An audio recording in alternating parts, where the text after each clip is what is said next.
Je vous rappelle le cadre, hein, c'est un comité de suivi de France Insoumise qui va servir un peu à essayer de voir comment on en est arrivé là, de voir ce qu'il faudrait faire en urgence, s'il y a des choses, des solutions préconisées par les gens qu'on va interroger. Et puis, j'allais dire sur l'avenir à plus long terme pour voir qu'est-ce qu'il faudrait faire pour éviter, en tout cas, limiter ce genre de problème. Donc, je vous propose déjà si vous voulez bien, de vous redonner votre identité, puis je l'ai, hein, mais c'est juste pour qu'on l'ait sur la liaison, votre métier, enfin, qui vous êtes. Voilà. Voilà, donc je m'appelle Patrice Marche, j'ai 64 ans et je suis un chercheur employé par l'Institut national de la santé et de la recherche médicale, donc l'INSERM. Je suis directeur de recherche. J'ai dirigé des unités de recherche, donc essentiellement dans les sciences de l'immunologie, c'est-à-dire la défense de l'organisme. Et donc, j'ai une formation universitaire de base, à Paris 7, à Jussieu. Ensuite, j'ai travaillé 3 ans aux États-Unis, dans le plus grand institut de recherche, le NIH, donc dans la banlieue de Washington. Ensuite, j'ai travaillé 10 ans à l'Institut Pasteur de Paris. Et depuis 1996, donc depuis récemment, je suis à Grenoble, où j'ai dirigé une unité en lien avec le CEA. Et donc maintenant, en lien avec l'université. Donc j'ai roulé un peu ma bosse, entre guillemets, avec différents types de structures, à la fois fondation, recherche, on va dire, académique, et également en lien avec des EPIC comme la CEA. Voilà pour un peu donner mon pédigré. Bon, donc la première question, c'est quel est pour vous, enfin, comment on est arrivé là pour vous et par extrapolation, par rapport à votre spécialité, est-ce que des choses auraient pu être faites différemment pour ne pas qu'on y arrive ou qu'on y arrive de manière plus limitée? Comment vous voyez les choses? Oui, alors c'est vrai que par l'analyse a posteriori, il est toujours facile de réécrire l'histoire. Donc, je vais rester assez prudent et je vais essayer de ne pas donner de leçons, mais on verra par la suite comment on pourrait mieux se préparer si de tels événements devaient se retourner. La première raison de cette crise exceptionnelle, c'est en fait la nature de l'agent infectieux lui-même. On a été surpris, très très surpris.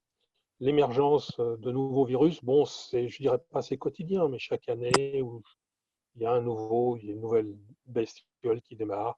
On a entendu dans le passé la fièvre, la grippe H5N1, on a entendu la fièvre Ebola. Là, c'est effectivement un coronavirus qui ressort en Chine. Et donc, au départ, les analyses qui paraissaient sensées, bon, corona, c'est une grippe et ça pourrait se limiter à une grippe un petit peu sévère. Ça a été ça. Et donc, on a sous-estimé par ignorance, essentiellement par ignorance. Les Chinois essuyaient les plâtres dans la banlieue, enfin dans la région de Wuhan. On ne connaît pas scientifiquement ce virus. Donc là, ça a été en fait un jeu après de prédiction, donc plus ou moins raisonné avec des prises de risque. Quand on prédit, on prend toujours le risque de se tromper. De prédiction, à savoir est-ce que ça resterait comme une grippe un peu sévère. C'était l'hypothèse au départ. Hein. Notre ministre de la Santé avait émis un peu cette hypothèse-là, que ça resterait comme une grippe. Ce n'était pas insensé, hein. Mais il s'est trouvé que, effectivement, sa caractéristique, c'est sa propagation qui est extrêmement efficace. C'est un agent infectieux qui infecte avec une très grande efficacité. Et donc là, c'est ça qui a surpris. C'est ça qui a surpris, ce qui fait que les experts sont partis avec des hypothèses. À chaque fois, c'est des hypothèses, mais qui étaient différentes. Et d'ailleurs, on le voit aujourd'hui, dans les prises de décision politiques, elles sont différentes. Vous regardez les dispositions allemandes, sont assez différentes des dispositions françaises ou des dispositions de Pays-Bas, par exemple. Pays-Bas et Allemagne sont sur la même ligne de conduite. Euh, voilà, donc grosso modo, je dirais, c'est l'ignorance qui a fait que on est obligé de parler avec des hypothèses et pas des certitudes. Alors, ce qui a gêné les messages, c'est que quand il y a des ignorances, malheureusement, on fait appel à des experts. Et ces experts, dont je fais partie, je vais le dire avec beaucoup d'humilité, ont tendance à donner des avis qui sont plutôt comme des certitudes. Et donc là, on a eu un certain nombre de messages contradictoires. Je vais prendre un exemple, par exemple, c'est les dispositions vis-à-vis des EHPAD. Là, c'est d'actualité, on va dire. Eh bien, lorsque les premières mentions de recommandations de fermeture d'EHPAD sont arrivées par un certain nombre de médecins et d'épidémiologistes, un certain nombre d'autres médecins se sont offusqués en disant si on ferme les EHPAD, on aura plus d'effets secondaires en fermant les EHPAD et en empêchant les visites. Et vous voyez, c'est ce type d'intervention un petit peu de confusion qui entraîne, je dirais, oui, de la confusion dans les prises de décision. On ne comprend pas bien. Donc on se retrouve souvent, je dirais, dans des situations de compromis, entre guillemets, le cul entre deux chaises, je referme les guillemets, où on isole les personnes, mais pas complètement parce qu'il faut assurer une certaine partie de l'économie. On veut bien fermer les EHPAD, mais pas assurer les conséquences. Voilà. Donc là, c'est vraiment l'état, je dirais, factuel de la perception de la situation à l'heure actuelle, on va dire, du point de vue santé publique. Alors, donc ça, c'est sur l'aspect actuel. Alors, au niveau scientifique, bien, on retrouve les péchés mignons des scientifiques, et je vais le dire avec beaucoup de franchise, hein, on est entre nous là, et donc je vous livre vraiment des messages aussi directs que possible.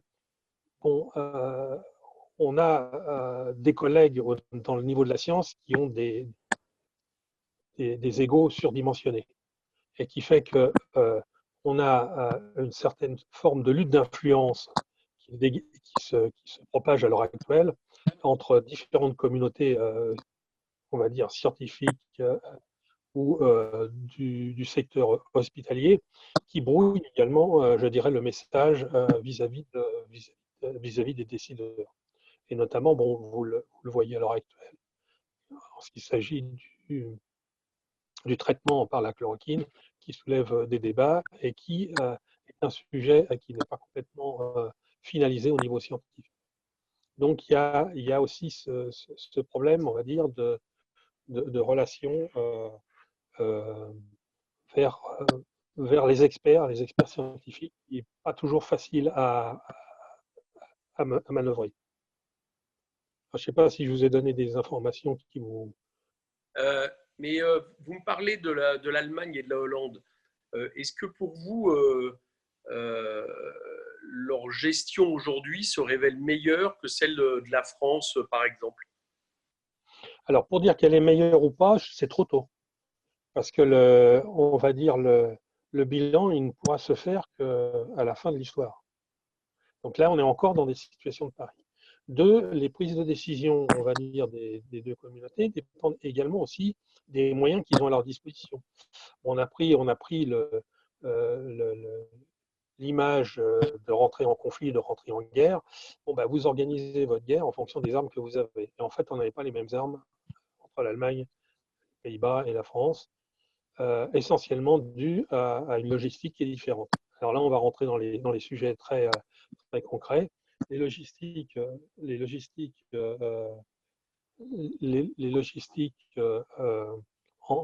enfin les différences en termes de logistique qu'on peut mentionner, c'est notamment les kits de détection.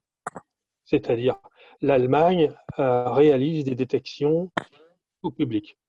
Quiconque en Allemagne veut se faire détecter va chez son médecin soignant et est prélevé et est testé. En France, on va réserver les tests uniquement aux malades qui sont graves. Et donc, même si vous avez suspicion du coronavirus, mais si vous n'êtes pas dans un état grave ou avec un état ou avec une prédisposition à être sévère, on ne vous teste pas. Alors, je ne connais pas exactement les réponses, mais je suspecte les raisons. Je suspecte quand même que les raisons, c'est simplement une question de moyens. C'est-à-dire qu'on n'a pas les tests. C'est-à-dire qu'on ne peut pas appliquer en France une détection à large échelle. Et c'est une question de logistique. On n'a pas les armes, on n'a pas suffisamment de munitions pour couvrir tout le monde. Pourquoi sur un virus que personne ne connaissait avant, pourquoi les Allemands l'ont eu, ces moyens-là? Parce que dès l'arrivée de la crise en Chine, ils ont pris des options de commander à l'industrie, et notamment à l'industrie privée, aux entreprises, de commander des kits. Et notamment, alors j'ai entendu parler de Bosch, notamment, qui a développé un appareil qui permet effectivement de réduire le temps. Ils ont une grosse aussi industrie de production de biotechnologie. Et donc, dès janvier, dès la déclaration des premiers cas, ils se sont mis avec des commandes de kits pour être armés. Alors, un autre pays asiatique qui est bien, qui est bien achalandé en l'occurrence, c'est la Corée du Sud. C'est intéressant d'étudier et de voir comment la Corée du Sud s'est organisée, parce qu'ils étaient en première ligne, ils sont juste à côté de la Chine. Eux, ils réalisent un taux de tests absolument incroyable. C'est eux les champions du monde, ils testent tout le monde, voire plusieurs fois dans la semaine. Et leur politique, c'est en couvrant avec un nombre de tests comme ça, c'est effectivement de pouvoir isoler tout de suite les populations, les personnes à risque, les personnes qui sont infectées, et de faire un confinement, mais un confinement qui est sélectionné, qui est pas générique comme on le fait. Donc en fait, à mon avis, la disposition qu'on a prise, elle n'est pas mauvaise à l'heure actuelle, mais elle résulte d'une impossibilité d'en mettre une en place qui est meilleure, qui serait effectivement, peut-être qui aurait été plus cher, mais si on parle uniquement de meilleur, qui aurait été de tester de façon régulière les personnes et dès que la personne est positive, de pouvoir effectivement l'isoler. Alors c'est ce qu'on fait sur des populations ciblées à l'heure actuelle, le personnel de santé. Okay, les personnels de santé sont testés régulièrement et dès qu'un est positif sans avoir de symptômes, il est bien sûr sorti, il est bien sûr mis en quarantaine. Ça s'est mis ça a mis beaucoup de temps à se mettre en place, voire pas dans les EHPAD. Et là, vous allez suivre l'actualité, le taux de malades dans les EHPAD augmente. Aujourd'hui, je viens d'apprendre que ma mère qui est dans une EHPAD, aujourd'hui, on a détecté 3 cas de coronavirus dans son EHPAD. D'accord, voilà. Mais parce que les personnes dans les EHPAD, elles n'étaient pas testées régulièrement. Donc, c'est une question de moyens. Les masques, c'est pareil. Hein. Les masques, par exemple, ça a été, on est parti beaucoup trop tard. Là, il y a une partie de com qui a lieu où on vient de livrer, je ne sais pas combien de centaines de millions de masques. Là, il y a un avion qui vient de Chine spécialement. Très bien, c'est sympa, la partie russe, des Chinois, pardon. Mais ça couvre à peine 2 jours ou 3 jours d'utilisation. On n'a pas assez. Et là, l'un des scandales sur lesquels moi je n'ai pas de réponse, mais qui me trouve absolument, ça serait important de creuser, c'est qu'on avait une réserve de plus d'1 milliard de masques à la sortie de la crise du H5N1 gérée par la ministre Madame Bachelot. Okay, donc elle avait fait faire des stocks énormes. On s'est un certain nombre de médias qui se sont foutus un peu d'elle en disant qu'elle avait un peu trop stocké. Mais le stock qui était de plus d'1 milliard, il est passé à 100 millions. En quelques années, il a fondu. Comment se fait-il qu'il ait fondu? Pourquoi on n'a pas maintenu stratégiquement une réserve stratégique de masques? C'est assez incompréhensible. Ça, vous pensez que c'est lié à quoi? C'est un problème administratif, c'est un problème de recherche, c'est un problème de doctrine de santé, c'est quoi? Qu'est-ce qui explique que... Alors là, ce n'est pas un problème de recherche, parce que là, on n'est pas dans de l'innovation, on les connaît, c'est des moyens, même pour le kit, hein, le kit, il est tout basique. Je veux dire, on va parler de recherche, mais c'est plutôt de la biotechnologie. Quelqu'un qui est avisé dans l'état de l'art est capable de faire un test coronavirus. Moi, j'ai un ancien étudiant qui est maintenant au Vietnam, c'est un Vietnamien, il m'a écrit il y a un mois, il avait mis en place un test coronavirus pour son hôpital au Vietnam. Hein, donc, il n'y a rien d'extraordinaire. Pour que tout d'un coup, on décide. Qu'est-ce qui manque pour que, à partir du moment où on est en retard, on décide tout d'un coup de le combler par rapport aux Allemands, par exemple? Alors, moi, ce qui manque, à mon avis, c'est une structuration. Ce qu'il faudrait, en fait, j'ai l'impression qu'on a perdu la notion de gestion de crise. Alors, est-ce que c'est par souci d'économie ou, enfin, il me semble que depuis quelques années, on ne parle, notamment dans le domaine de la santé, que par ce que la santé peut coûter. Alors, peut-être que la crise là va peut-être faire changer un petit peu les orientations, mais lorsqu'on parle de l'hôpital, c'est pas nouveau que l'hôpital est en manque de moyens et en manque d'effectifs. Bon. Là, probablement, ce qui manque dans le schéma, c'est une cellule de crise.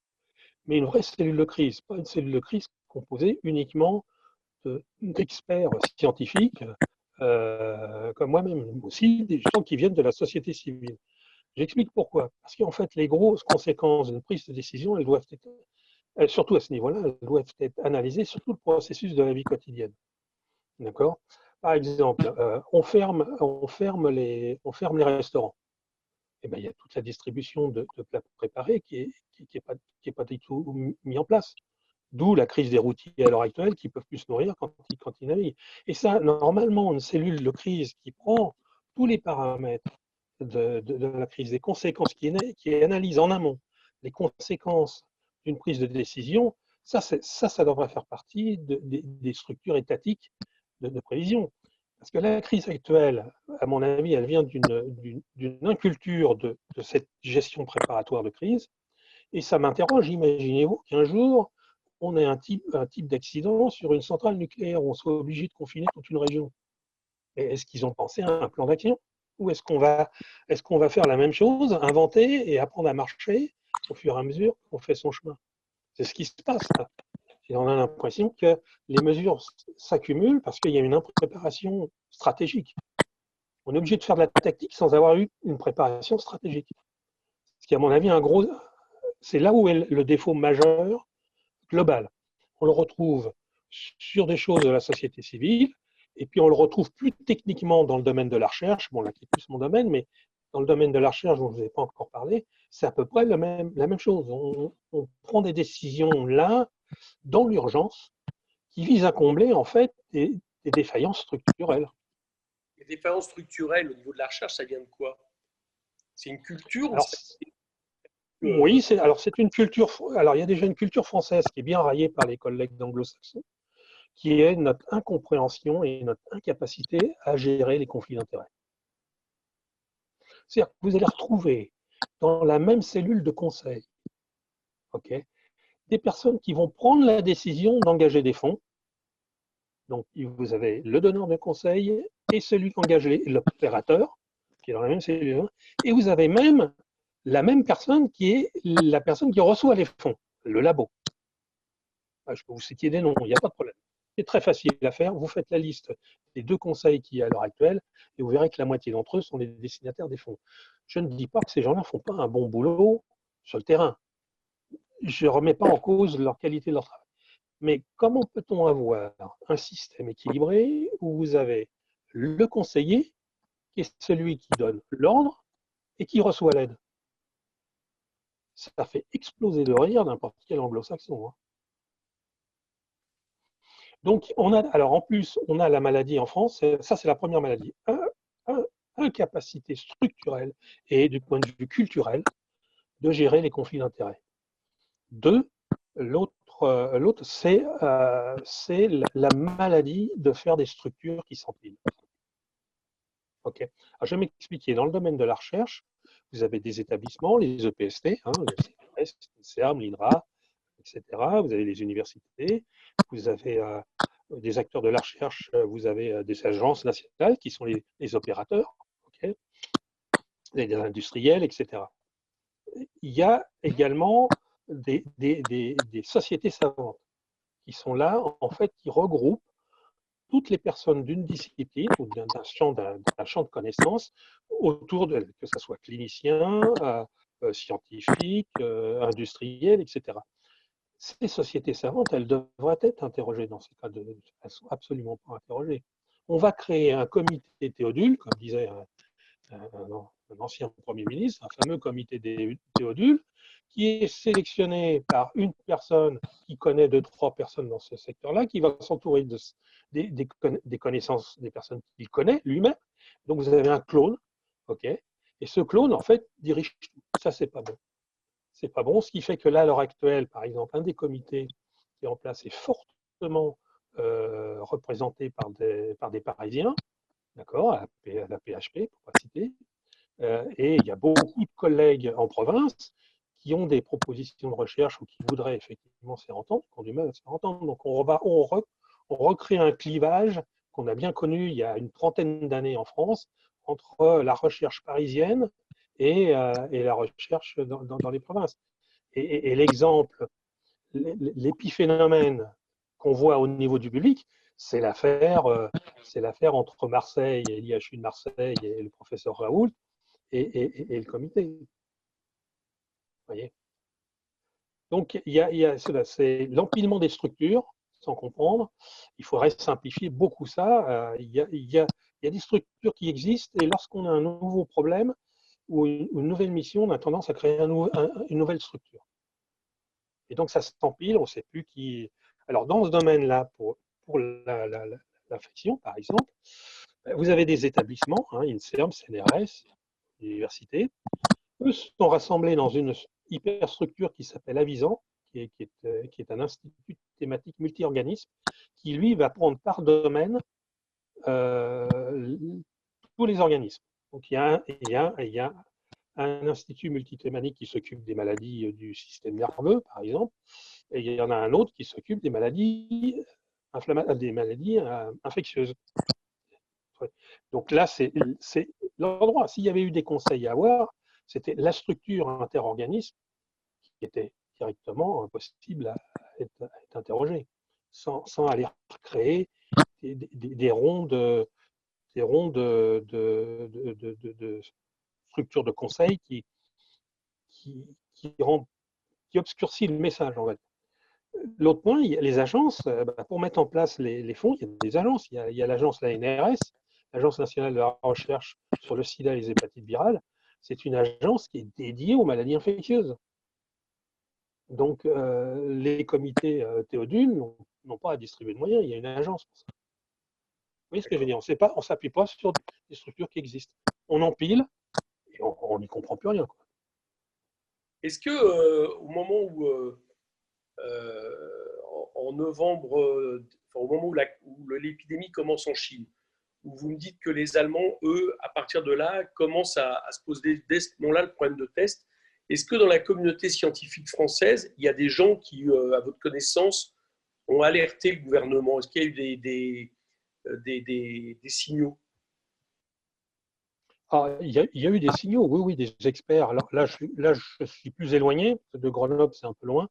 Je suis plus éloigné, mais c'est clair que les signaux ont été donnés et par les scientifiques qui sont vraiment en pointe dans ce secteur-là. Je pense à l'Institut Pasteur, aux hôpitaux, oui, aux épidémiologistes, oui, il y a eu des données. Après, les données, vous savez, tous les jours, on reçoit, là, j'ai encore reçu des articles scientifiques qui viennent de Chine, qui nous expliquent la situation qu'ils ont vécue il y a 2-3 mois. Il faut dire qu'on est dans une réaction d'urgence où l'acquisition des connaissances est beaucoup plus longue et surtout l'acquisition des certitudes, tout du moins des éléments qui vont permettre de fonder.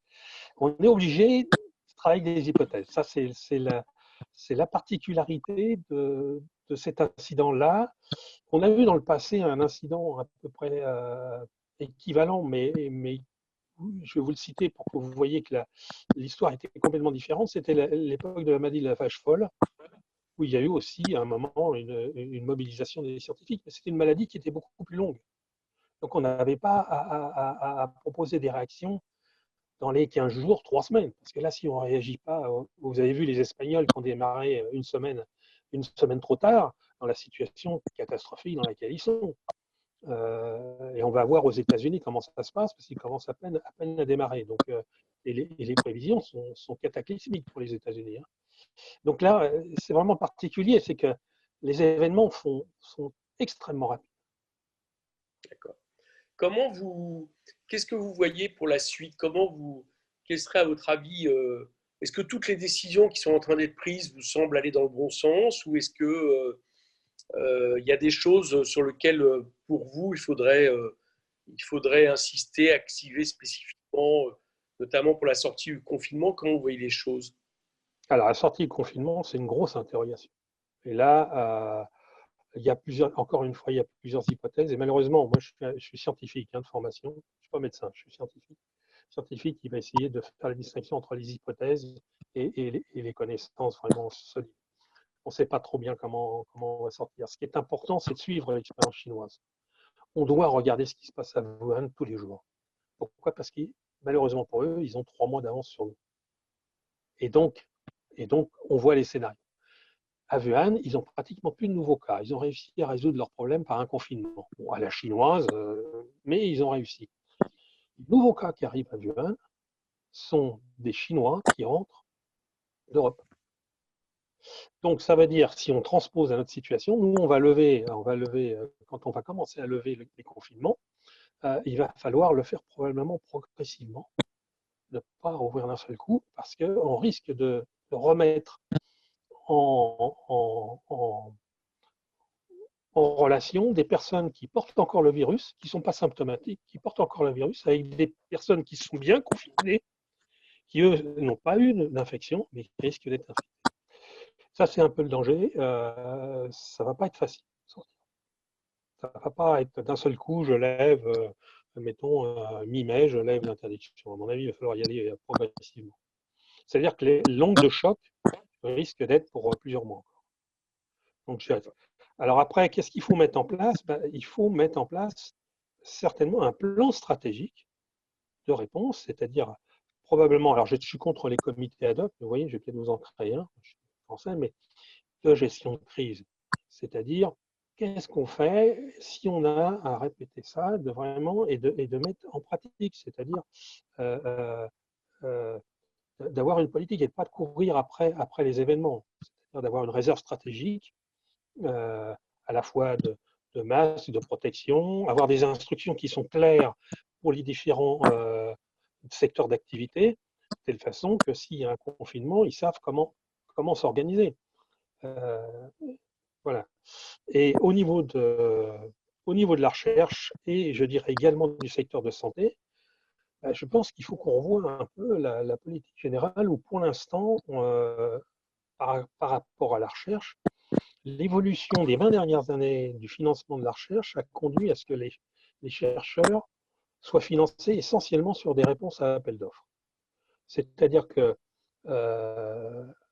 il y a des commandes et on vous dit voilà, il faut vous mobiliser sur tel sujet. Et donc, vous faites un projet, il est retenu ou pas, donc ça met un an, processus, entre le moment où vous écrivez votre projet et le moment où, si par bonheur vous êtes retenu et accepté, ça met un an entre avoir l'idée et la mise en pratique. Il faut recruter les gens ad hoc, etc. Donc, c'est un processus qui est long et qui est complètement inadapté à la capacité de réponse à une crise aiguë. Et il faut revoir l'équilibre entre le personnel statutaire dans les organismes de recherche, parce que si on demandait à l'heure actuelle, en 2021, de mobiliser sur des travaux sur le corona, je ne pourrais pas le faire. Pourquoi? Parce que les personnels que j'ai sont essentiellement des personnes qui travaillent sur contrat, qui sont déjà sur des objectifs scientifiques ciblés, que je ne peux pas déplacer, puisque c'est là qu'ils reçoivent l'argent, soit de l'Europe, soit de l'ANR. D'accord? Il y a 20 ans, j'étais directeur de laboratoire il y a 20 ans. Okay, une crise comme ça, au moment où a eu lieu d'ailleurs la crise de la vache folle. Exactement, je reprends cet exemple-là. La crise de la vache folle est arrivée, on nous a demandé de nous mobiliser. À l'époque, moi j'avais des ingénieurs qui étaient payés par l'INSERM, qui travaillaient dans le labo. Ben, je leur ai dit, vous pouvez arrêter ce que vous faites là et on va se mobiliser dessus. Donc notre capacité dans les labos publics à se mobiliser sur une crise qui est notre mission en tant que fonctionnaire. Si on est fonctionnaire, c'est qu'on doit pouvoir être mobilisé par l'État sur une mission régalienne. Okay, là, on est maintenant dans l'incapacité structurelle de le faire. Et donc là, on va passer sur le sujet, je veux dire, le monde d'après un peu. Qu'est-ce qu'il faudrait faire pour être capable à nouveau de le faire? Il faut revoir la répartition du budget de la recherche. Alors là, il y a une réflexion qui est partie. Vous savez qu'il y a un plan de. Vous devez être interrogé pour le voter, ou je ne sais pas si vous l'avez complètement voté, parce que nous, on n'est pas tout à fait au courant, sur la réforme la recherche et il s'appuie sur deux piliers, qui à mon avis est une fausse route. Les deux piliers, c'est consolidation des appels d'offres, donc par la politique incitatrice au niveau de l'ANR, et, et, et consolidation du crédit impôt recherche, qui est littéralement une calamité. Enfin, là, je pense que d'après ce que j'ai compris de vos positions, on est à peu près sur la ligne, mais c'est une calamité depuis le début.